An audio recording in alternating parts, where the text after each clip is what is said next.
like Benson, I'm a who that. I'm a who that. Long as I'm living, I'm a who that. Lose or winning, I'm a who that. Sports Coma, yeah, this is where we do that. Where we do that, where we do that, where we do that, where we do that, where we do that. Boogie like Benson, I'm a who that. I'm a who that. Sports Coma, this is where we do that. Where we do that. Welcome, welcome, welcome. Somebody please better help. Running this thing like Elf. I thank God every day I'm not a felt. Go to YouTube Live with Big Q and the guys. If you ain't ride or die, the bandwagon get flipped. Been marching in, that was way for the ring. I was yelling out your shame for the championship. Bucking on town, duck down. Falcons pluck, get shut down. Panthers ain't much touchdown. The vision really belong to us now. So much hate on the Saints, you could probably tell. Ever since Bounty Gate hit the NFL, when things seem fishy, then you probably smell the crooked referees or Roger Goodell. Yeah, like this, and I'm a who that. Every day I'm living, I'm a who that. Lose or winning, I'm a who that. It's the Sports Coma, this is where we do that. Where we do that, where we do that, where we do that, where we do that, where we do that. Boogie like this, and I'm a who that. It's the Sports Coma, this is where we do that.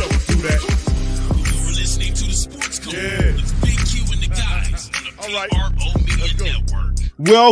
Welcome. You're now rocking with the Sports Coma with Big Q and the guys, where we have intense, entertaining, educating, and enlightening sport talk from your favorite sports fam. What's up, fam? Appreciate y'all joining me for this edition of the Coma. Once again, we got my brother Mike Dugar. He's back in the building representing the Seattle side of things. Good to see the brother back up in here. We're gonna talk some good game, man. We was talking some good game, spitting about Seattle early on, bro. Once again, bro, welcome to the show, man. We had you here last year. And it was some good game you was dropping, bro. And of course, Mike covers for the Athletic for Seattle. Matter of fact, and man, he got some good game on Seattle, man. And we like to welcome the brother in. So welcome to the stream once again, brother Mike. Thank you for having me back, man. I appreciate it. Let's get to it.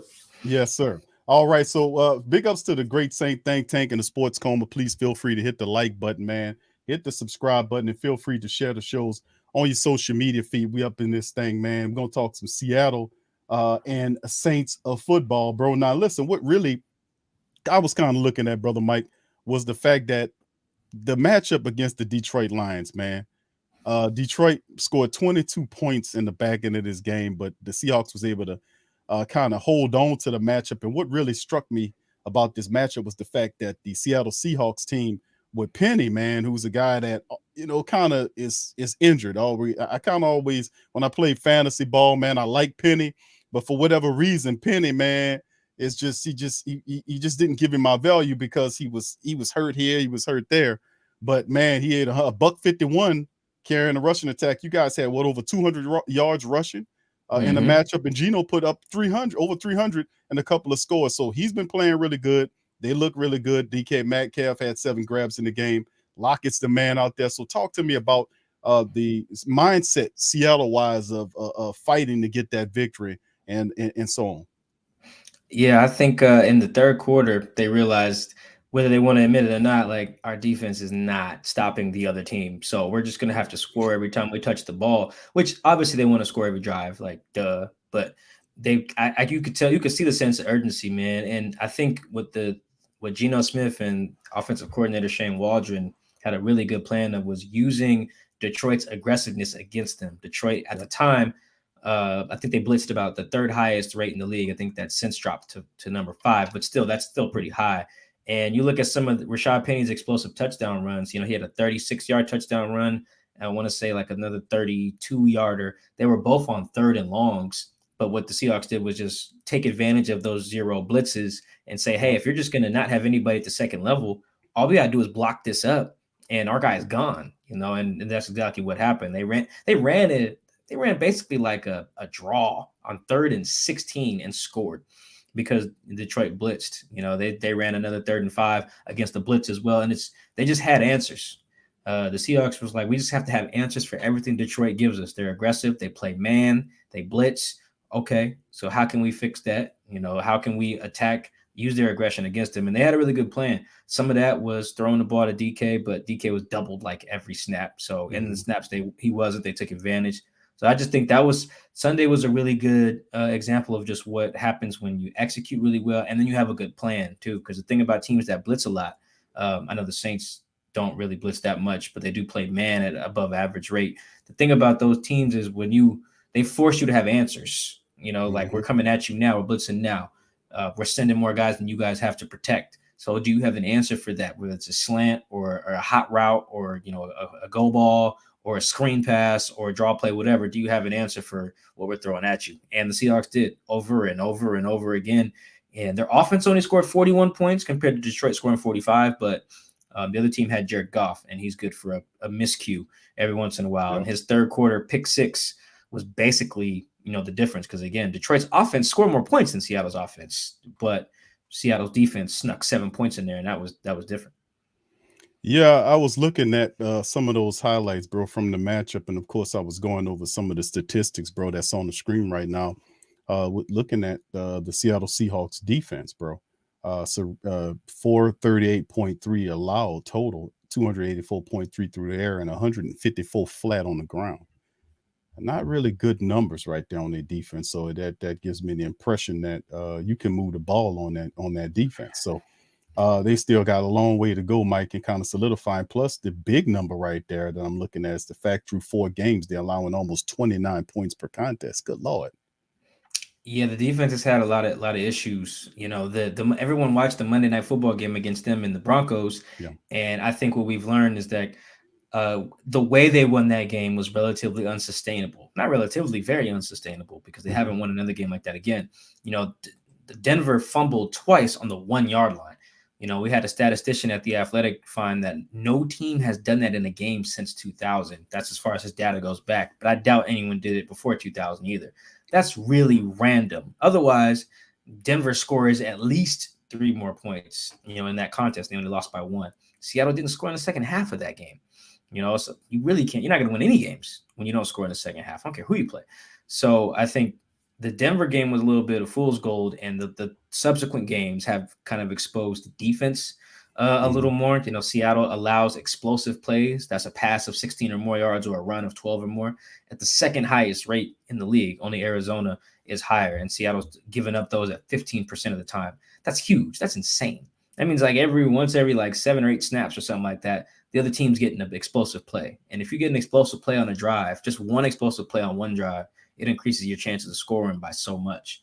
There's some other advanced stuff that don't work in their favor, but I think that's the number. They've allowed the second most explosive plays in the league at 38. Only Houston Texans have allowed more at 40. So if the other team can consistently do the things that eventually lead to points, which is get explosives, your defense is just never going to get off the field. It's hardly going to generate turnovers. It's just hard to consistently do that. Even if you have good players, explosives kill the best of defenses. The Legion of Boom's defenses will tell you that same thing. So of all the numbers that is bad, I imagine the Seattle's coaching staff is looking at that 38 number. How can we make sure that number does not go to 39 explosives against New Orleans? Yeah, and those explosive that you talk about, Brother Mike, they're also very demoralizing, man. So they demoralize instantaneously while providing momentum for the opposite team, man, and that could be quite difficult to reverse. But yeah, bro, let's take a look at the injury report for tonight, bro, that they released here. Of course, you can see some of our guys, a lot of guys with DNP didn't practice. A few of our players, Throckmorton, Turner, Mike Thomas's foot issue, DNP'd. Of course, we know about Jameis. And PJ Williams, our defensive back, quadricep issue, DNP'd. And then the guys that played was Big Ryan Ramczyk. Marcus May was limited. Andrews Pete from a concussion. Elvin Kamara got some burn in there today. So did Jarvis Landry, Taysom Hill. And Carl Granderson fully practiced. He had an eye issue. And, of course, we scroll down to Seattle side of things. You see Penny, bro. We talked about Penny, man. Look at Penny has a shoulder issue and was DNP, and a couple of your offensive linemen in Blythe. And you got Jackson as well, but that was rest on him and a personal reason for Austin. And then, of course, we got Johnson, Jefferson DNP'd, and then the rest of the guys, Coleman, Lewis, Young, Hart, Haynes, and Blount. Well, the last 3 were fully practiced. The 3 limiteds, Coleman, Lewis, and Young. So, I mean, I guess coming into this matchup, bro, talk to me about I guess we can get familiar with Seattle. They run your base defense is a 34 defense, correct? Yeah. Yep. Okay. So with the 34 defense, and I guess and my perspective on the 34 defense is, let me see if I can get y'all the depth chart up here. I had it up here. Here it is right here. All right, with a few of these guys, man, I'm familiar with. I know about L Woods, man. He's been around for a minute. We know that Jamal is he got hurt, so he's out. Quadri Diggs, I'm aware of him and a few other guys, but familiarize us with some of the players on your base 3-4 defense. I know the defense is struggling right now, but I don't. To me, looking at that defense, bro, as a Saints offense, I'm thinking to myself that this could be a situation that the Saints are looking for to try to get their offense on tap against. I know that they don't particularly stop the run very well, according to the numbers in the secondary. With the loss of Jamal Adams, he was he was a force of leadership back there. But when him going, I know it's going to be quite a lot for them to kind of put together. So, Mike, talk to us about the defense, man. Who's some of the players on the defense you think might pull it together for him?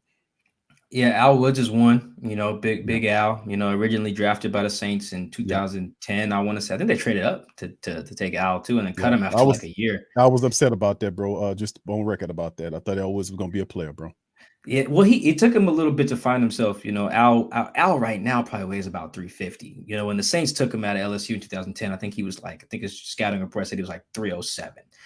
Playing 3 technique. Now he's like a 0 nose, probably the heaviest nose in the league. So he's gone a little bit, found a role. He was playing like 3 technique in Tennessee. I think also in Pittsburgh as well. He's bounced around a little bit. So, but Al has found the role, man. He's just a big dude and hard to move. And if you're an undersized guy, like a lot of centers aren't very big dudes. If you're an undersized like center or guard, it takes 2 of y'all to make sure he's not in your backfield. Right next to him, Puna Ford, playing one of the other 3 technique spots, is a really good. He's a really good 3. He can play a little nose, but he's a little lighter than Al, as most human beings are. So he's better. He's better when he gets the one-on-one stuff. But he's a solid young cat too. Not even that old. On the other side, you got Shelby Harris, is an older cat. I think he ended the league as an undrafted free agent, maybe. So those are the 2 like main 3 technique dudes that play next to Big Al. Those are the 3 in your 3-4. And as the linebacking core, Uchenna and Wasu, who they paid like $8.5 million or $9 million a year in free agency. He was their one big free agency splash. He's been actually really productive off the edge. He can play the run really well. He's really strong, but he's really athletic too when it's time to go rush the passer. He's gotten to the quarterback a couple times this year already, just overpowering offensive linemen and just chasing quarterbacks down in space. So he's been really impressive. They probably actually are going to start a rookie opposite Uchenna at backer, probably Boye Mafe, second-round pick out of Minnesota, 40th overall in the draft. Boye has kind of climbed the depth chart because of performance and injuries. Darrell Taylor, who they wanted to be that guy, has just not performed very well. He was a second pick in the 2020 draft, and he's just not been very good, particularly against the run. As you mentioned, Seattle's run numbers are not great. So Boye is kind of stepping in place of Darrell, and another guy named Darrell Johnson, who started against the Detroit Lions and is out with a foot injury right now on the scouting report or the injury report that you just went through. Right. So that's your front right there. Probably Boye, Shelby Harris, Puna, Al, and then Uchenna. And then the other linebackers, the 2 inside guys, you got Cody Barton starting for the first time. They basically said, we'll cut Bobby Wagner in the offseason because we want to see if this Cody Barton kid, who we took, I think, 88th overall in 2019, can finally get a chance to start. This is his first time ever starting in his career. So they're rolling with him. And then Jordan Brooks, their first-round pick in the 2020 draft, who they basically took to replace KJ Wright, who they eventually moved on from after the 2020 season. So they're pretty young at their linebackers, and it's some of it's showing. You look at some of those big plays they gave up. TJ Hawkinson looked like Megatron, in that game in week 4. He had like 179 yards, 2 touchdowns. That's like the 5th highest total that any pass catcher at any position has had against the Pete Carroll defense in Seattle. That was a lot. He had an 81-yard catch and run. Tight ends don't usually have 81-yard catch and runs. Nope. But that was a mistake on Cody's part, not pushing him out of bounds. And TJ scored the first touchdown of the game on a busted coverage by Jordan Brooks. So there's a lot of youth there at that linebacker spot. It's a lot. Watching 57 and 56, while I think there's some talent there on both of their parts, it's a lot different than watching number 20 and 56 for the Saints. Like you see real deal linebacking from Pete Werner and Demario Davis. It's a noticeable difference there, at least for now. And I think on the back end, They play a lot of nickel.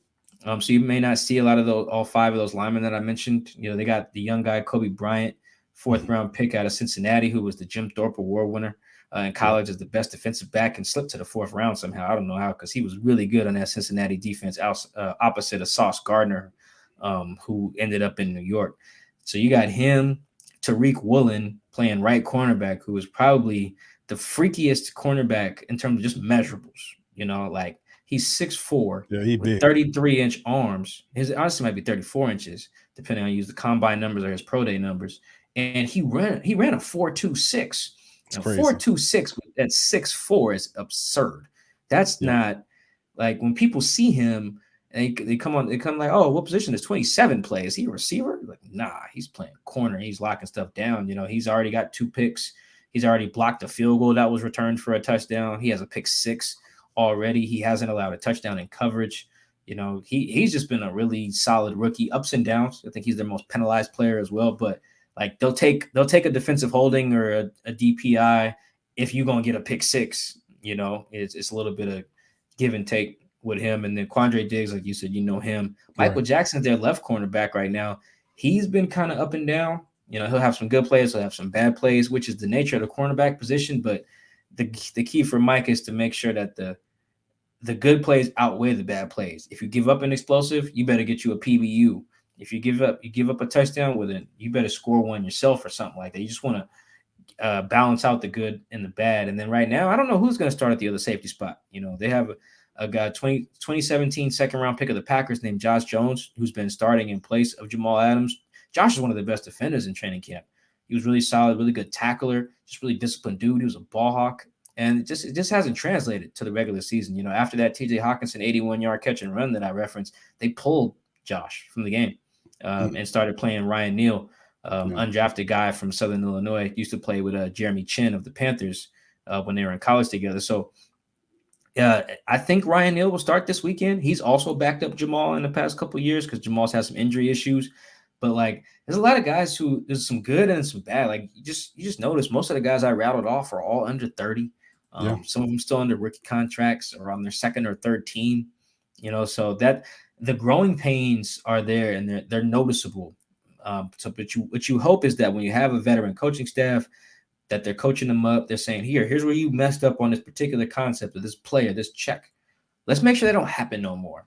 So a lot of people in Seattle are hoping that the defense just has guys start playing better. But the question I keep reminding people that they need to ask themselves is, who are you asking to play better? How much better can you reasonably expect them to play? And how long will that take? Right. You know, because like growing pains can only be dismissed as growing pains for so long, you know, like the other team doesn't care about your growing pains. They're trying to win every Sunday. So it's a young defense. It's a relatively inexpensive defense as well. Not a lot of guys making 8 figures other than Jamal, Quandre, and that actually might be it. So yeah, it's a young defense and it's showing in the numbers at least through 4 weeks. Yeah, Mike, you're not kidding, man. I was looking at the defense, man. I was looking at some stuff today, looking at some of the defensive players. And you're right, there's a lot of young guys that they need to make names for themselves. But one thing I did recognize, just as of recent looking at some of these guys, you got a couple of celebrities on your defense, bro. You got Kobe Bryant on your defense and Michael Jackson. Yeah. These guys have had since I've been covering the team since 2017, they've had a guy named Mike Tyson, who they drafted in 2017. They had a dude named Nas. They had a dude named Shaq, and they now have Michael Jackson and Kobe Bryant. It's been weird the name stuff that they've had on here. Also, it just kind of shows how old I'm only 30, but like old some of us are getting, where there's like kids, grown adults named, you know, Mike Tyson, grown folks named Nas. There's actually somebody did an article about it, like college football kids, it was like high school and college athletes that are named after like 90s and 80s rappers or something like that. There was more than I thought. Who knew there was so many kids named Raekwon or something? It was a bunch of kids named like Raekwon. They got Raekwon McMillan and a few others. Yeah. So like, I can only imagine like growing up in the 80s and 90s and you looking and it's like, wait, they naming kids Raekwon? Yes. But at the same time, that's probably how some people feel about kids named Shaq. You know how many people were named Shaq before he was killing it. Look at it. They're killing it with LeBron right now. How many of them did you got with LeBron right now? Yeah, I think I seen a kid named LeBron, and it just blew my mind. That made me feel old. You know, like LeBron entered the league when I was 11. You know, so to see kids named LeBron James, or not even LeBron James, just LeBron. Well, LeBron, right? Yeah, no, that's. I mean, even Kobe. If you think about it, Kobe didn't get drafted until '96, but I don't think started until '98, and wasn't really like a superstar until at least '99, 2000. So for a kid to already be named that's old enough to drink already. You know, that even just Kobe crazy. Is still kind of crazy. And yes, Kobe Bryant is named after Kobe Bryant, basketball player. Yes, that's intentional. Indeed. Yeah, that's something. I think Seattle trying to hit on something, bro. They want the star power without paying for it. Let's look at the Seattle offense, my friend. Let's look at some of the statistics of both squads. Actually, I mean, I was looking at our team averaging 19 points a game through 4 matchups. You guys doing a lot better, 24 a game. But like I said, the numbers is showing up. You're giving up 29 points per game there, and then the total offense 374 flat by the Seattle Saints at 385 flat. Passing 259.3, the Saints at 273.5. You guys are almost 115 on the ground per game. Saints 11.5, but not relying on it. That's insane that we can run the ball like that, but we're not relying on it. But anyway, and of course we went over some of the defensive statistics. 438.3 is what's allowed total by the defense over 4 games for Seattle. 284.3 they're giving up through the secondary. 154 flat on the ground. The Saints 340 flat. The defense is giving up 215.3 through the secondary and almost 125. Might as well round it off at 125 on the ground through 4 games. Not good numbers on either side of it, brother Mike. Let's talk about that, man. The offense, man. I know we were talking about Geno Smith sharing the offensive role as the quarterback here. We know Penny's capable when he's healthy. And then, of course, you know, you guys have fantastic guys like Lockett and DJ Metcalf, which Lattimore is going to have to be kind of cool on this one here, because you know how physical they were in last year's matchup when they were pushing and shoving each other. But DK did give Laddie Daddy some respect on the back end of that thing. But let's talk about that offense of Seattle and what you think they can do against the Saints defense. Yeah, it's been interesting to see Seattle's offense after, you know, week 2, they did not score any points against the San Francisco 49ers, you know, on the road. The score was 27-7, but that was the result of the block kick that was returned for a touchdown that I mentioned earlier. So their offense got blanked. And that was after not scoring in the second half against Denver. So they went 6 straight quarters without scoring. And then all of a sudden, it just woke up. You know, not all of a sudden. I should say, here's something that the turning point, at least through the first quarter of the season, was after week 2 against the 49ers. And Pete Carroll reviewed the tape of Geno Smith, and he saw how his rookie left tackle, Charles Cross, out of Mississippi State, and his rookie right tackle, Abe Lucas, out of Washington State. He saw how they both performed against one of the best O-lines in football and said, okay, if those guys can protect Geno against that D-line and Nick Bosa, we can go ahead and open up this offense. We don't need to run to set up the pass. We can throw it. You know, our guy's going to have time. Geno leads the league in completion percentage, so it's not like he's going to throw an inaccurate ball. And we have DK Metcalf and Tyler Lockett. So the thing was, can you protect Geno long enough for those guys to get open? And the answer after watching their game against the Niners was yes. So you look at their scoring in weeks 3 and 4, you know, they scored 41 points on offense against Detroit and 23 against Atlanta. You know, I imagine that would probably be one of the higher marks over the last 2 weeks. So their offense is kind of, they opened up a little bit. We talked about growing pains for some of their defensive guys. That hasn't been the case really on offense. Their offense is, at least with their young guys on offense, has come out playing really well. And Geno has just been a totally different dude than he was in New York. You know, Geno is incredibly accurate. You know, he's thrown an off-target pass at the lowest rate in the league, according to Pro Football Focus, at like 4%. That includes Rodgers, that includes Mahomes, Josh Allen, all those guys. You know, Geno leads the league in completion percentage. Like I said, he's like, I think top 5 in like expected points added, EPA per drop back. You know, he's protecting the ball really well, but it's not like it was in the first 2 weeks. In the first 2 weeks, he led the league in completion percentage, but he was like dead last in air yards per attempt. So he was basically doing the just dink and dunk to little to no effect. Well, now he's like 14th in air yards per attempt while still leading the league in completion percentage. So not only is he throwing an accurate ball at a high rate, he's pushing it downfield, as well. So Geno, there's a reason he was NFC Offensive Player of the Week for week 4. He was dynamic against a really bad Detroit offense. But in general, the totality of it, he's protecting the ball when he throws it. He has protection when he drops back, and his guys are catching it. I think he's only had 1 drop this year, so maybe 2. Which is that it's just functioned really well. They haven't really lost a beat while losing Russell Wilson, which is crazy to say, man. When they traded Russ, I was like, you guys are bugging. Like Russ had a little bad stretch when his finger was broke, but he's that dude. Like he's got a 9-year sample to earn the benefit of the doubt, at least in my mind. Whereas Geno hadn't really started a game or started in a full season since 2014, and it didn't go well. Same thing in 2013 when he was a rookie. So I was really skeptical, and I wasn't the only one. I think everyone outside of the building was skeptical. Some people probably waking up and saw Geno Smith win Offensive Player of the Week and like, excuse me, he's a starting QB. What's going on? But no, it's not fluky. Some of those numbers are going to come back down to life because that's just how the NFL goes. When people get tape on you, defensive coordinators get paid too, a lot of money, and they're very good coaches. But he's come out the gate very efficient. And he's pushing the ball downfield without compromising accuracy or ball security. And that you really can't ask much more of any quarterback than that right there. Yeah, bro. I mean, I was watching some footage on Geno Smith, man. He looks pretty good in that Seattle offense. He looks comfortable. And man, why would you not? When you got a running attack, Penny is handling the ball. He had a pretty good game there. And Tyler Lockett, man, Lockett will kill you. And DK Metcalf is just an absolute guy they created in a laboratory. I mean, he's ridiculous what DK Metcalf is.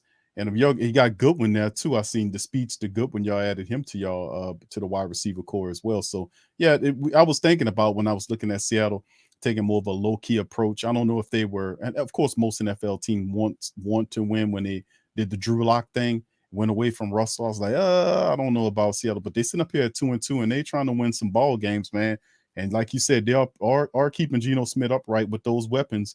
Any decent quarterback, if you're an NFL starting quarterback, you should be able to have some success with those weapons that you have there and that offense there, and as long as they keep them upright. But the pass protection is key, man. Like you need protection. That's why this matchup was kind of interesting because, as you know, the Saints don't really get a lot of pressure. I think they're like 22nd in sacks with 7. They blitz at the 3rd lowest rate in the league. I'm pretty sure that's the case right now. So not a lot of blitzing, but not a lot of pressure, not a lot of sacks. I think they're dead last in pressure rate. So if you're not blitzing and you're not getting pressure and you're not getting sacks, well, a team with a competent offensive line is going to shred you in theory, unless your secondary is just lights out. And that's just unrealistic to expect, not just because guys can't cover consistently. It's just hard. Look at some of them calls they had last in that London game. You put your DBs in position to be compromised and draw flags when you're not getting pressure. Marshawn Lattimore is not in that situation against Justin Jefferson if there's pressure on Kirk Cousins. So it all starts up front. So if they don't get any pressure on Geno, like they were able to do in the week 6 matchup or week 7 matchup last year, then yeah, it could be a long night, even though I like the defensive backs that the Saints have. Those guys can't cover forever. You got to get pressure on the quarterback. That's true, bro. I mean, and that's something that we anticipate the Saints to turn that dial up on the pressure and don't let Geno Smith sit back there and find a rhythm. Like you mentioned last year's game, and he was able to sit back there. He was comfortable. He made the plays, and then ultimately the Saints made an adjustment, turned the pressure up, and when they did that, the game had a different outcome. But I mean, I'm looking at the offensive line that they're putting on the field, bro. Cross, Lewis, Blight, Jackson, and Abraham Lucas. None of these names stick out to me except for Cross. I'm familiar with Cross and a little bit on Lewis. And I remember Jackson as well from the Raiders. Am I correct on him?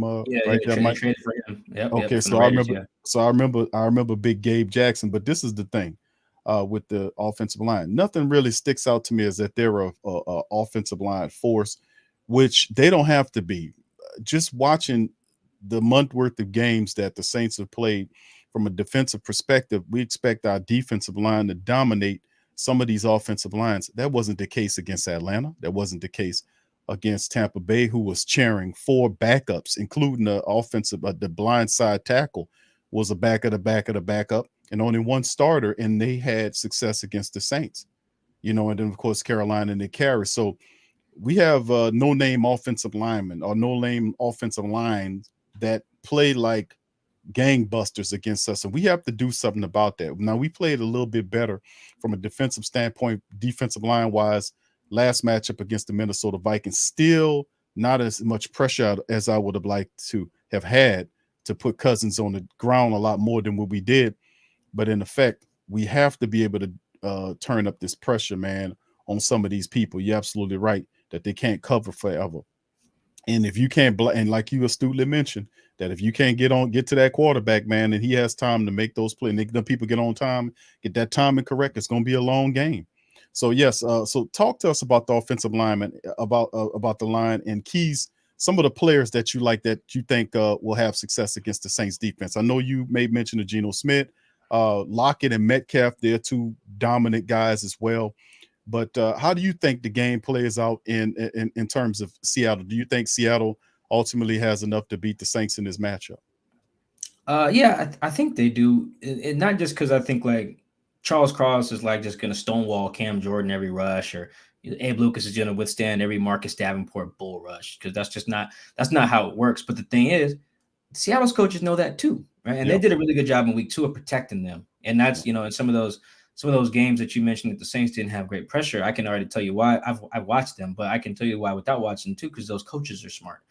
Tom Brady gets the ball out, so he's 45 years old playing in the NFL. He ain't trying to get hit, so he gonna get that ball out, or he'll spike it or fall down. So he'll neutralize your pass rush himself. You pair him with some competent coaches, and that's how you neutralize a rush. Even though the Saints defense has been kicking his ass, or just kicking Brady's ass for quite a bit. I still say get to him. I still say get to him, Mike. You get to him, give him a little love, and knock his ass down. So I mean, it's still, you might not get the sack, but you get to him right before he delivers the ball. Give him a little tap there.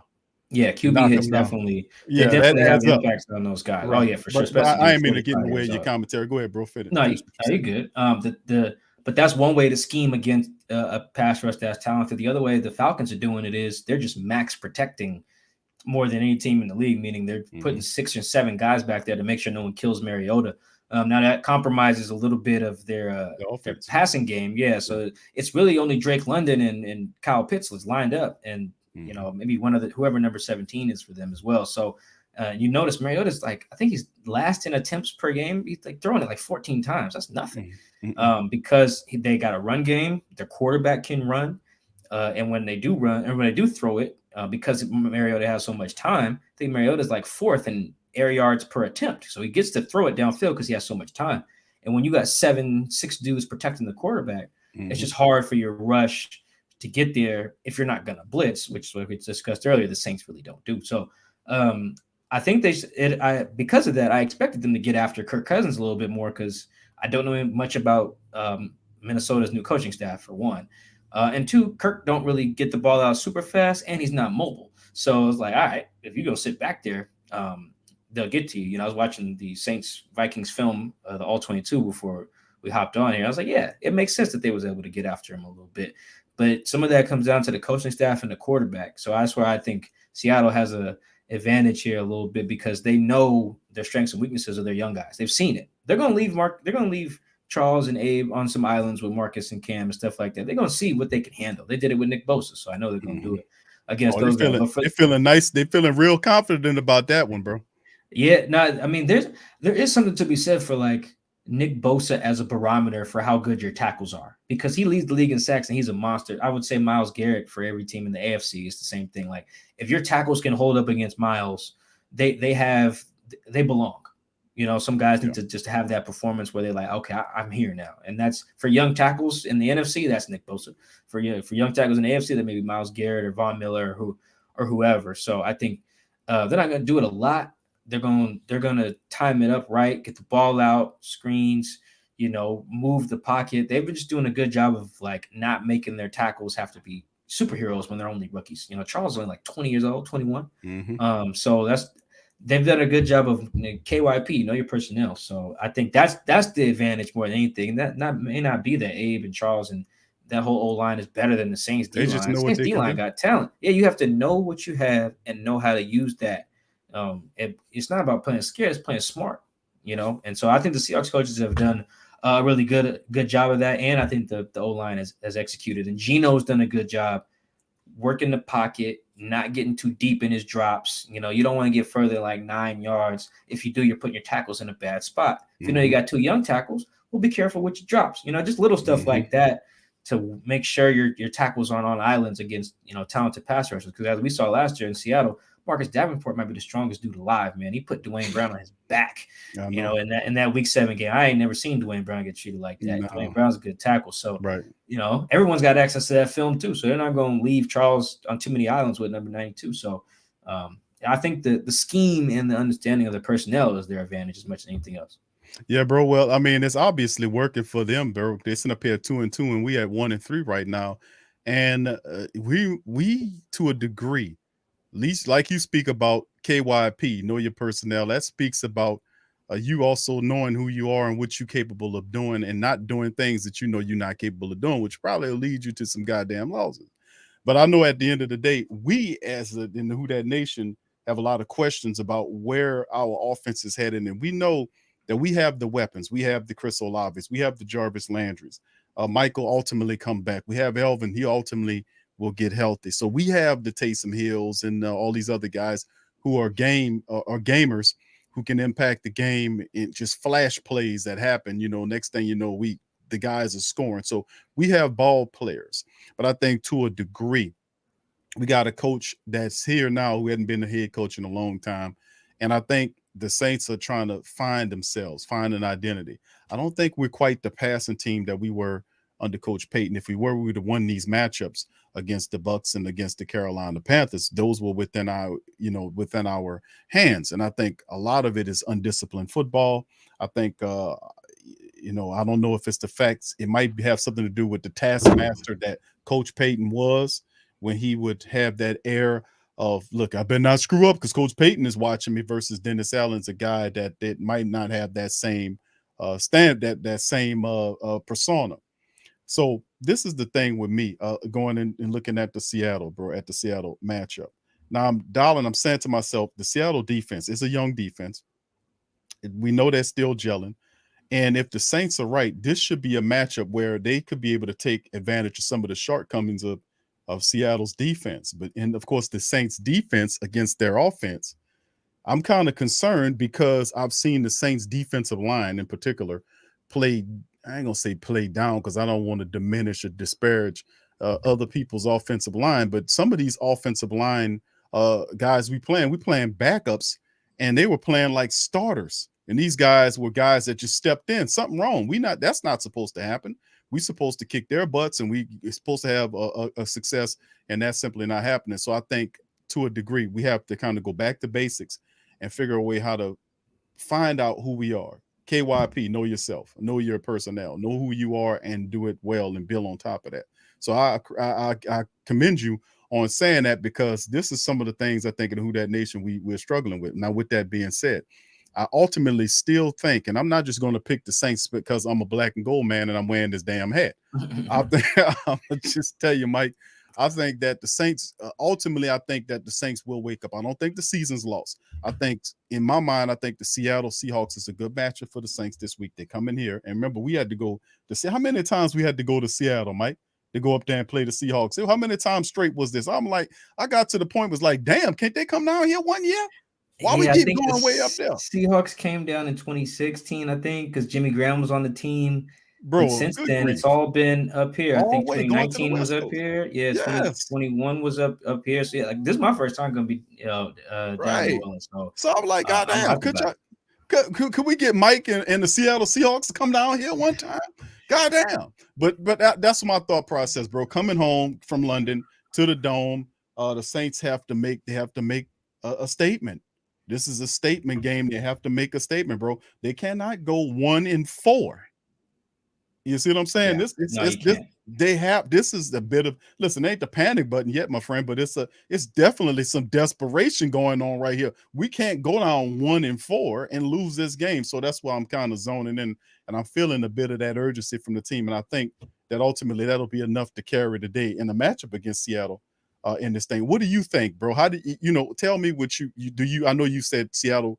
You think Seattle could end up winning the game. How about do you give me a score prediction how you think the game trends out, bro? Look in your Yeah, crystal ball, Mike, and tell me what you think, bro. I think assuming that Andy Dalton is a starting quarterback, that matters a great deal to me. I'm gonna assume that Michael Thomas won't play, and I'll assume that Alvin will. That just kind of helps me make the prediction. Mhm. Even with Alvin and no Mike T, I think I would still roll with Seattle in something close. I know the Saints are favored by like 5.5, which is pretty nuts, but Yeah. I don't think the teams are that far apart. You know, you look at I like to look at point differential, at least after a few games. Like four games is probably a good time to look at point differential. Your point differential tells you a little bit more of what is likely to happen in the future, whereas your record just tells me what did happen. Mhm. But what did happen is not always predictive. You know, like the Saints and the Seahawks have the same point differential, for instance, and the Seahawks are 2-2, Saints are 1-3, but they've been outscored by their opponents at the same rate. So that Mhm. really means that some bad breaks have happened to them, and it's honestly not even that hard to see if you look at their 4 games. The Mhm. Saints just missed a field goal that hit the uprights twice that would have tied the game. The Seahawks, the first opponent, missed a 64-yarder as time expired when they Mhm. win their first game. You're talking about kicker, Mhm. variance. You know, one guy kicking in London from 61, one guy kicking outside in Seattle from 64. So, Mhm. you know, that right there is just shows you that some of the little things separate these teams, at least by their record, whereas their point differential is pretty similar. I do think that the Saints don't have an offensive identity yet, and it is hard to consistently win games when you don't have that. Some of that starts with just not having a consistency at the quarterback spot because he touches the ball literally every play. So if you don't Mhm. have an identity at that spot, it's hard to have an identity everywhere else without a dominant run game, at least. So Mhm. I do like Seattle in part because when I do watch the Saints, I see his team that I don't know if they know what they want to be yet. You know, you got Jameis, who is just basically like, you know, he's almost like the extreme of the Houston Rockets offense from 2018. It's like we're going to shoot a lot of threes, Yep. you know, and we're going to shoot a lot. We're going to do layups or dunks, threes and dunks. You know, like Alice, that's it. Threes and Yeah, Alice. Yeah. that's it. It's either a step back 3 from Harden or alley oop to Clint Capella. That was it. Yeah. That was the That was offense. it. You know, and they Right. were the 1 seed, but like you could do that. But it looks like the personnel doesn't really line up for that. You got Alvin, you're better off kind of chipping away at that. That'd be like the equivalent of a mid-range, you know. And you know, it doesn't look like they run a lot of screens. Doesn't look like they run a lot of play action. Just a lot of just dropping back to pass, which Vanilla, bro. is fine. But I don't know if that's the Jameis Winston offense. That seems like that's how you get Jameis throwing 30 picks like he did in 2019. That I would not run that type of offense with Jameis. I would lean on the other parts of the offense, you know, quick, easy stuff, play actions, screens, Rhythm stuff. But then, and then just safer stuff mostly because Jameis can get you've seen it. Jameis at his worst is pretty. That Falcons game pretty bad. Yeah, that was ugly, bro. That's rough. Or no, it was the Bucks game. The Bucks game where he threw 3 picks in the fourth quarter.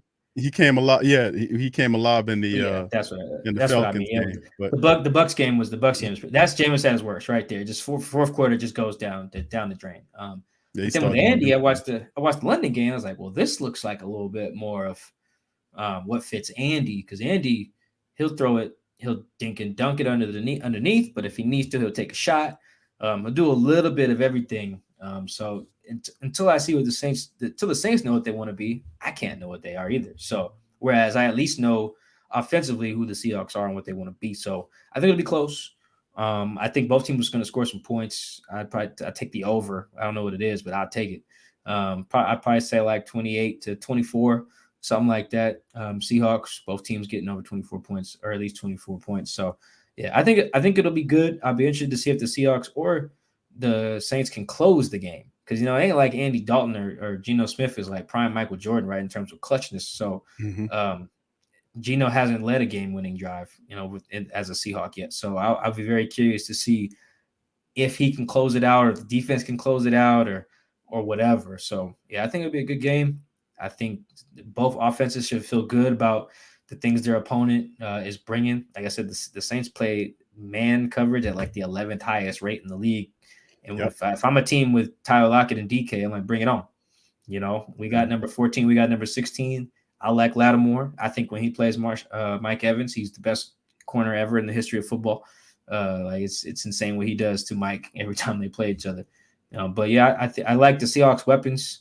I don't trust either defense in this game, so it really might come down to which team has the ball last. Honestly, that might be the team that wins, and which team's kicker can make a kick when they have the ball last as well. And also, which team turns the ball over the most also probably would lend to helping the opposite team win the game. So how disciplined will the Saints be or Seattle be in this matchup and helping the other team to win the game? And listen, we talked about Tyler Lockett and DK Metcalf, man. We got some good cornerbacks, but my goodness, Metcalf and Lockett, man, those guys are pretty damn good, man. And I remember going back in my memory here watching Tyler Lockett over the years as the Saints play him and all the fantastic catches that he made over time to keep the sticks, keep moving them sticks for Seattle. Tyler Lockett, man, is one of them dudes that he just don't get his credit how good he's been over years, man. The guy been doing that for some time, man, and don't get no respect. No, it's crazy. Never been to the Pro Bowl. He's like 8th in receiving yards over the last like 3 years, something like that. Like he's just been consistent, you know, and he's not just a dink and dunk possession receiver too. I mean, he can catch a deep ball as well as anyone in the league. I don't think he scored this year, that's tough to see because, man, Lockett he can take the top off of a defense, man. He's just really reliable, good hands. He had an entire year without a drop in 2018. I think the next year only had like one. So yeah, no, they have the firepower. I think that's also why Pete Carroll after 2 weeks was like, we can take the training wheels off. You know, we should take it off anyway because Tyler makes $17 million a year and DK makes 24. Like, that's where you should put the ball. You know, if you're gonna spend that type of cash. Yeah, right. Exactly. You know, right. So that's also the KYP. Know your payroll as well. So I like the matchup. I do. I think the Seahawks have a lot of intriguing matchups for a lot of different reasons. You know, they're getting some teams that like to play a lot of man coverage, that's a dangerous game to play, not just because of the receivers, but look at that. Look at the Detroit Lions, man. They played a lot of man, and not only are you in man, it's tough on your receivers or it's tough on your DBs when they're trying to cover. They're turning their back in the run game too. You know, you look at some of those big plays Rashad had. The reason he scores on those is because the DBs don't know it's a run. They're turning and covering They're too busy worrying about Tyler and DK, man. And they turn around. Here come Penny. That's another reason why zone is by far the most popular coverage in the NFL too, because it just helps you respect the run game, you know, as well. Everybody turning their back to the quarterback might just take off, you know. So I think it's good. Both these teams are pretty even. I'm surprised that the 5.5 point spread or 6 points or whatever it is. This would be Saints minus 2.5 if I was setting the line, because they're two really close teams, you know, in a lot of ways. Yeah, you're right, Mike. It might come down to that, man. Who had the ball last, and like you said, the small things, the turnovers and whatnot. Who got their head on straight this game? Desperation-wise, I think the Saints are the candidates, man, and they can't go down. They can't go 1-4, bro, in 5 weeks. They absolutely can't.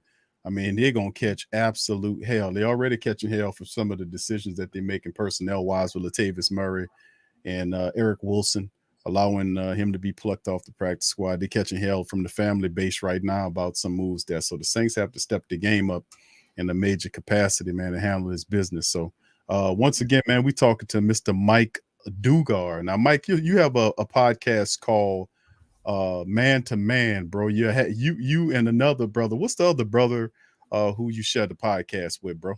It's the Seahawks Man2Man podcast, and my co-host is Chris Kidd. We've been doing it since 2017. Subscribe to our YouTube channel, Seahawks Man2Man. That's the number 2 man on YouTube. We on Spotify.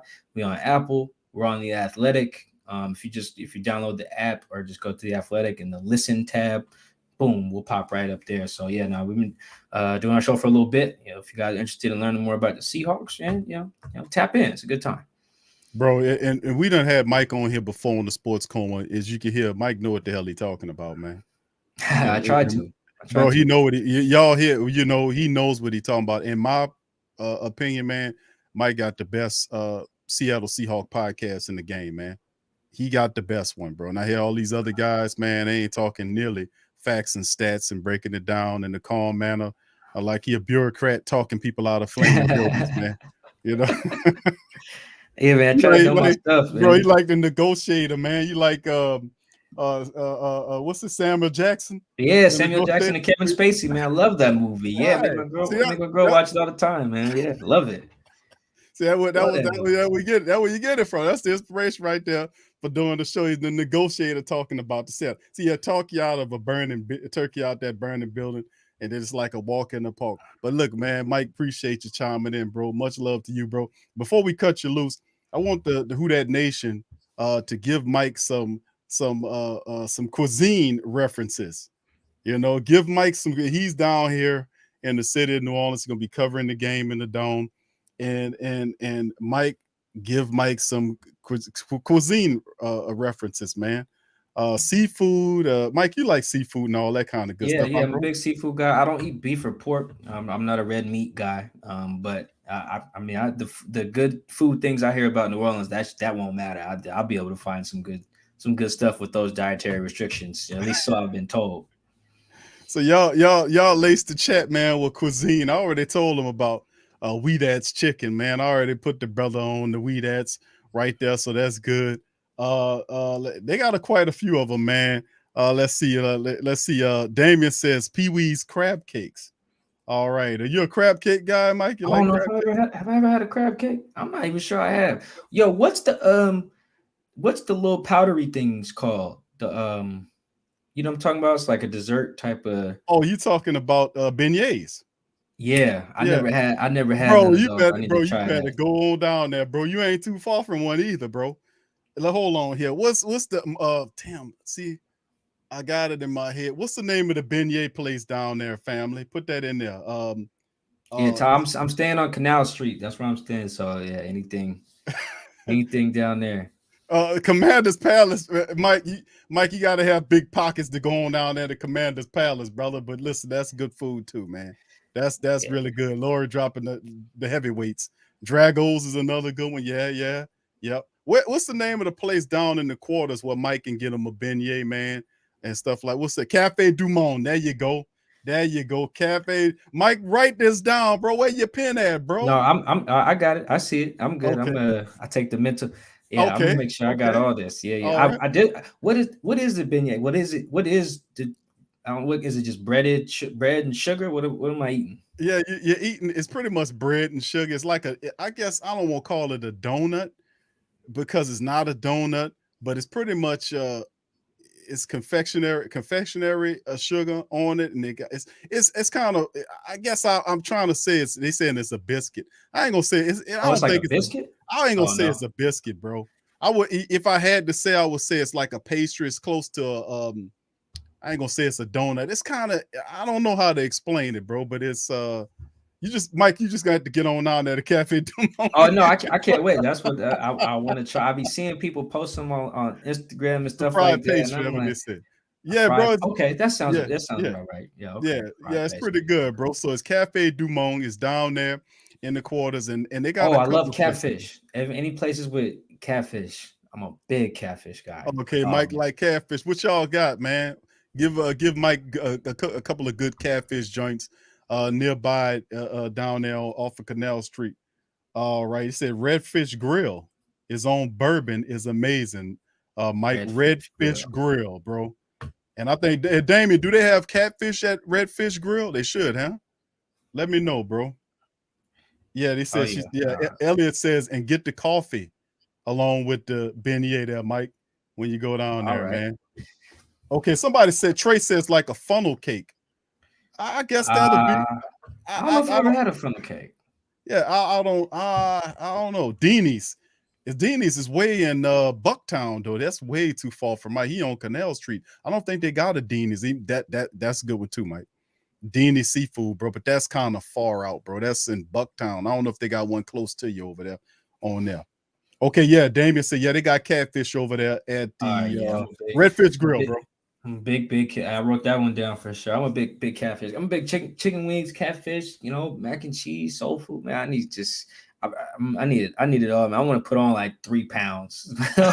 While I'm down there, man. I mean, why not? I don't know what the next. Like you said, the Saints are always coming up here, so I don't know the next time I'll be back. Yeah, bro. They always I'm like, God damn, could they come down here one time? They said Lil Dizzy's too, Mike. That Lil Dizzy's is man, that's not too far from me, but he would need to catch a cab, or he couldn't walk over there. I wouldn't recommend him walking over there. He'd have to catch a cab to Dizzy's. It's like what? 1, 2, 3, 4 shit. It's like, I don't want to say about 12 blocks away from him. It's not too well. I ain't gonna say it's not too far, but it's about 12 blocks going east of you. You probably would need a cab or Uber to get over there to Little Dizzy's, but that's a black-owned restaurant, bro, for generations. Got a lot of good food, seafood over there, and all kind of stuff. Oh yeah, So I'm that's big another on little black-owned place. joints for sure. Yeah, This hoodie yeah. I'm wearing is my homie's hoodie from high school, man. It's something black-owned. I'm rocking. So Yeah, bro. yeah, I wrote down all these, man. So well, some of them I took up here, but I wrote down ones that I feel like I'd forget. So I feel good, man. If you got anything else, DM me. I leave Saturday, so just let me know. I got you, bro. Well, listen, man. Once again, y'all subscribe to Man2Man podcast, man. Go and Mike's on YouTube too. He's everywhere. And Mike writes for The Athletic, man. Whatever the brother does, big up him. You see a young brother with game, man. He got his head screwed on straight, man. He know what he's talking about. He's sprinkling game on us, man, with the Seahawks. And Mike, could you win, lose, or draw, bro? You think you can? I know you'd be busy after the game. You think you can chime in on the recap stream and kind of share your thoughts on what happened? It depends. You just remind me, because I'm scrambling usually after the game. Just remind me. Yeah, but it could be the whenever you get some time. If it's not that Sunday, it could be that Monday. You can just let me know what works for you, bro. All right, we'll do, man. Thank you for having me back. All right, Mike is the man, bro. I appreciate y'all for chiming in up in this thing, man. Appreciate it, Mike. Mike, I'm gonna hit you up, bro. Thank you, bro. Appreciate you. Peace. All right, that's brother Mike, man, chiming in, bro. Smart brother, always like that brother coming in here, dropping game about the team. And I appreciate the family for dropping some game too. You got a lot of stuff, man, and the brother won't get. Yeah, Porter Call. Wow. That's another good one right there. Be cool, man. Yeah, you ain't lying. Porter Call is a good one. Dookie Chase. I ate at Dookie Chase, man. I like Lil Dizzy a little better than Dookie Chase. Dookie Chase is good, you know what I'm saying? Y'all got me up in here. I'm talking Emeralds. You got to get your money together to go. You got to get your money together to go to Emeralds, man. Laura says, hit the lift and get the Commander's Palace. Yes, indeed, man. Y'all listen, man. I know Mike been out. This is his first time coming down, man. You want to get him some good cuisine, man. So yeah, they got a lot of good places to eat. He picked the right place to be right around the on Canal Street to get a lot of good food, man. I told the brother, he said he like wings. I said, man, I sent them on to Weedats, man. I said, listen, going over there to Weedats, bro, they not too far. They like shit, they ain't too far from where he on Canal Street. Weedats is right now. I said, go on down there and holler at my dog Till and them people, man. Tell them Big Q sent you in the building. Brennan's, yeah, I hear you, fam. Yep. Yeah, Food and Spirit in Lakeview. Yeah, he got to hit that Uber and get over there. All right. Yeah. Chicken and watermelon. Big Q, that Skip from, from UTP. Skip. Yeah. Wacko, Skip, and Juve, man. Yeah, I remember them boys. I like that Nola clapping all them, man. I remember all that, man. Yeah, Acme's is another one. Yeah, y'all guys got me hungry in there, man. Let me go ahead on and finish up some stuff. But look, fam, we appreciate brother Mike for tapping in on the stream, man. And of course, let me go over a few things before I turn y'all loose, man. We're gonna cover on this right quick. Von Miller, Odell Beckham Jr. on free agent tour. Giants, Bucks, Saints are linked. So this is from Von Bell. He came on the Richard Sherman podcast and was dropping some game about Odell Beckham. He said that Von Miller is keeping fans updated on OBJ's process as a star wide receiver gets closer to returning to the field after tearing his ACL during the Rams' victory over the Bengals in the Super Bowl. Now, appearing on Richard Sherman's podcast, the Buffalo Bills outside linebacker said he has stayed in touch with Beckham, and he's, quote, going on a tour, end quote, with visits to the Saints and Buccaneers. Miller, who played with Beckham on the Rams last season, told Sherman that he can see the 3-time Pro Bowler picking a new team in November or December, and that he will, quote, soak in all the love, end quote, from the interested suitors before deciding where to play. So there you go on some of the information right here. As Von Miller was talking about it right here, and this is coming from Richard Sherman's broadcast right here, linking, saying that he's linking Odell Beckham to the Saints, Bucks, and other teams. So, of course, with all of the stuff that's going wrong, we also said, is there room for Odell Beckham in the New Orleans Saints offense? There have to be injuries occurring, and if there are injuries occurring, that means indeed there might be a space depending on how those injuries are. We know Mike Thomas right now dealing with a toe issue. We know Jarvis Landry had a little bit of an issue. It's a physical season, man, and you need all the help you can get. So if somebody is hurt, maybe there's a spot for Odell Beckham Jr. in the Saints offense to join his boy Jarvis Landry and to make it here to the Saints. So we'll keep an eye out on this one, man. Very interesting. Also, Saints Malcolm Roach returned to practice. That was released. He was designated to return from the IR on Wednesday. Underhill reported Roach can now participate with the team, and once he's moved to the active roster, he'll be eligible to play, although he can return as soon as Sunday against the Seahawks. He does have a 3-week window before he has to join has to join the 53-man roster. Also, to talk about it, the Broncos, signed running back Latavius Murray off the Saints practice squad, necessary insurance after Javonte Williams' season-ending injury. Policero reported Monday that the Broncos signed veteran running back Latavius Murray from the Saints practice squad, a move necessitated by the loss of their running back Williams, as head coach Hackett had hinted. So there you go. And of course, you know what Murray will bring. He was a lot of the Saints offense, and this created quite the backlash in the Who Dat Nation on why the Saints didn't activate him prior to, not just for the active roster game, the active roster or the active depth chart matchup with the Vikings last week, but Latavius Murray was signed to the team, and they were like, why wasn't he on the active roster from the jump prior to all of this happening, which proves a great point. Now, you know, we know that Latavius Murray was a guy that knew the Saints system. He should have been more involved with it, and a lot of people are a bit sore about that, and rightfully so. I can understand why they're sore about that thing.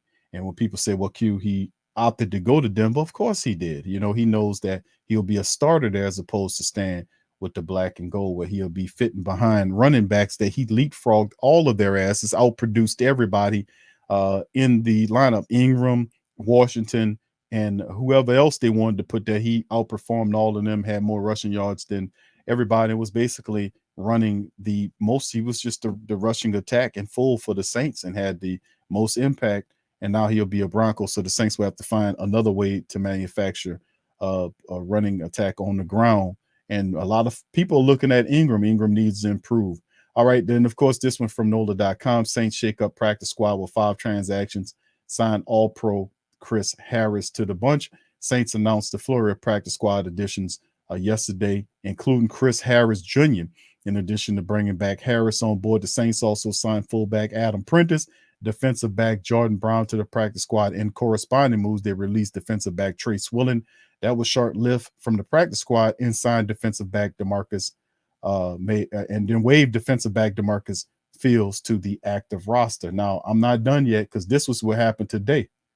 All right, let's go over it. Now, New Orleans Saints have signed tight end J.P. Holtz to the active roster from the practice squad, designated defensive tackle Malcolm Roach for return off injury reserve, and signed wide receiver Kevin White. The Saints signed the wide receiver Kevin White. That's right. That's right. The Saints have brought back Kevin White to the team. That's right. Kevin White, who don't supposed to be on the team, who can't catch a ball to save his life, is back on the Saints team again. Even though be it's in the practice squad capacity, Kevin White is back with the Saints again. And see, that's what I'm talking about when people really kind of go at you and look at you and say, well, you guys don't know what the flip you doing. If you bring in this, you know what, back up on the team. Kevin White rejoins the team. He is back on the team. He's like, you got to be trolling us. I'm not trolling. Trust me, I got it right here from the Saints website itself. That's right. Kevin White is back with the team. You see it right here. I'm going to highlight it for you. They said J.P. Holtz, which is the tight end, fullback guy, H-back to the active roster from the practice squad, which is good. They designated defensive tackle Malcolm Roach for the return off injury reserve, which is good, and signed wide receiver Kevin White. And really a positive backstory to this is Bryce Thompson to the practice squad. So I'm happy to have Bryce Thompson, who's a ball player for us, getting him back because he was hurt. Now he's healthy. The Saints bring him back. But why the hell is Kevin White back? And so once again, Latavius Murray is gone. Eric Wilson, who was the best linebacker the Saints had, second, not named Demario Davis during preseason and minicamp, a solid veteran linebacker that's seen a lot and is productive. He was signed off the practice squad to join the Green Bay Packers, so he'll be starting for the Packers on their active roster or having get an opportunity to start for the Packers, and Latavius Murray will be starting for the Denver Broncos. So,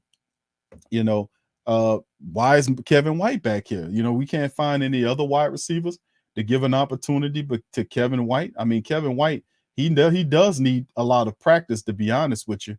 Indeed, he does. He needs a lot of freaking practice, but can he get that with somebody else? Not in the Saints organization. But anyway, let's go to the practice squad. Let's see if the Saints updated their practice squad, family, because they have a lot of movements that was going on with the practice squad. So as you know, Malcolm Roach is no longer on the IR. He was activated. And so Quine Baker, I think he had 2 more weeks to go before he comes off to that suspended for I think it was the performance enhancement stuff that he was dealing with. He was suspended for 6 weeks. Now the Saints practice squad, Josh Andrews, Jordan Brown, who they picked up yesterday, or at Taco Charlton, Yasir Durant, who is an offensive lineman, Vincent Gray, Chris Harris, the veteran, is there. Jordan Jackson, Keith Kirkwood, who good to see Keith Kirkwood, Lucas Crawl, Kirk Merritt, Adam Prentice, the fullback, Christian Ringo, Nephi Sewell, Rashid Shaheed, Bryce Thompson, and there he is. Then you see for yourself who's that guy right there. Is Kevin White. Kevin.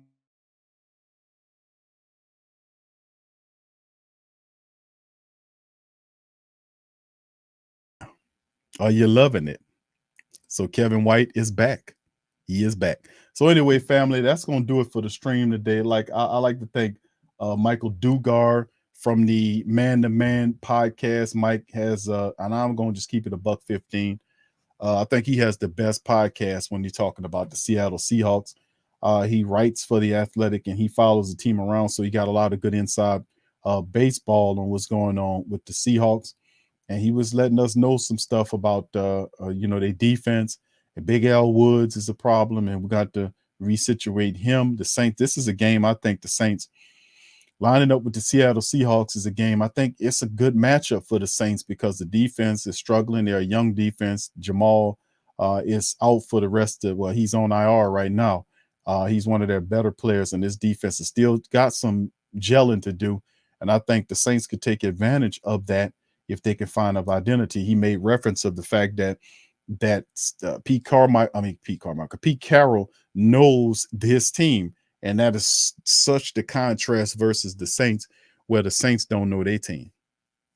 They don't know their team like them people know their team, and that could be problematic. So the Saints, and like I said, identity crisis. I said it when I first seen it. I said, this goddamn team don't know what they're gonna do. You pick one thing and get really good at it. Pick one thing. We're gonna run the damn ball and pass off the run and get good at it. So we'll see how it all goes, man. The Saints, I'm gonna tell you, if anybody, which is the more desperate team, it's definitely the Saints. You can't now listen. Seattle's not seen as a playoff team, not in the least bit, and it's considered a team that should be looking for top picks in the draft coming up. A lot of people surmise that Seattle, when they started the year off with the moves they made at the quarterback position, they was playing for the future. You see, they didn't want to pay all that money no more, and they were looking to play the future game. So them being 2-2 right now is a pleasant surprise. And Pete Carroll, is doing his best to kind of keep the team on schedule. But the Saints, they have to figure it out, and they got to figure it out now, right now. So we'll see. All right, so with that being said, fam, we're gonna bounce on that. Much love to the family. I appreciate y'all chiming in on this episode of the show. Big ups to you and the family members.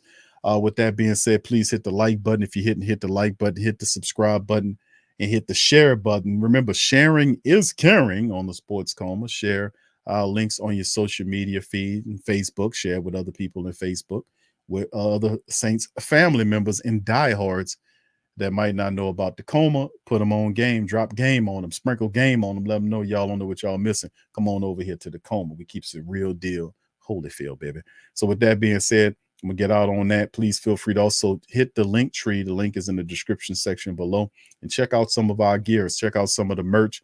Get the new gear that's available there. You can't cheat God. That's for the women, men, and the children. All kind of gear. I mean, stuff for your bedroom, your bathroom, your kitchen. We got it all. I mean, literally thousands of products are available on our 3. That's right, 1, 2, 3 merch shops, and all 3 of the merch shops links are in the link tree, nice and organized there, including all of our social media, Instagram, Twitter, LinkedIn, all that stuff is there, nice and organized. So with that being said, I'm gonna pop out on that. I appreciate y'all chiming in, and I'm gonna holler at y'all on the flip side, baby. Who that to you? I'm out. Yeah. Boogie like Benson, I'm a who that. I'm a who that. Long as I'm living, I'm a who that. Lose or winning, I'm a who that. Sports Coma, yeah, this is where we do that. Where we do that, where we do that, where we do that, where we do that, where we do that. Boogie like Benson, I'm a who that. I'm a who that. Sports Coma, this is where we do that. Where we do that. Welcome, welcome, welcome. Somebody please better help. Running this thing like Elf. I thank God every day I'm not a felt. Go to YouTube Live with Big Q and the guys. If you ain't ride or die, the bandwagon get flipped. Been marching in, that was way for the ring. I was yelling out your chain for the championship. Bucking on town, duck down. Falcons pluck, get shut down. Panthers ain't much touchdown. The vision really belong to us now. So much hate on the Saints, you could probably tell. Ever since Bounty Gate hit the NFL, when things seem fishy, then you probably smell the crooked referees or Roger Goodell. Yeah, probably like this, and I'm a who that. Every day I'm living, I'm a who that. Lose or winning, I'm a who that. It's the Sports Coma, this is where we do that. Where we do that, where we do that, where we do that, where we do that, where we do that. Boogie like this, and I'm a who that. It's the Sports Coma, this is where we do that. You're listening to the Sports Coma with Big Q and the guys on the PRO Media Network.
Check out the Pro Shop. That's right, the Pro Shop is the platform store where you can go and buy all the latest merch to support the platform. Available at the Pro Shops, we have dozens of hundreds of products available for you and your family. Unisex tees for men and women, hoodies and sweatshirts, tank tops, kids and baby items, long sleeve tees, mugs, pillows, wall art, bath bedding, face masks, phone cases, stickers, bags, fanny packs, socks, hats, and many other items. Please feel free to check out the pro shops. The link is in the description section below. And remember, it helps the platform continue to grow. Check out the pro shop and who that too.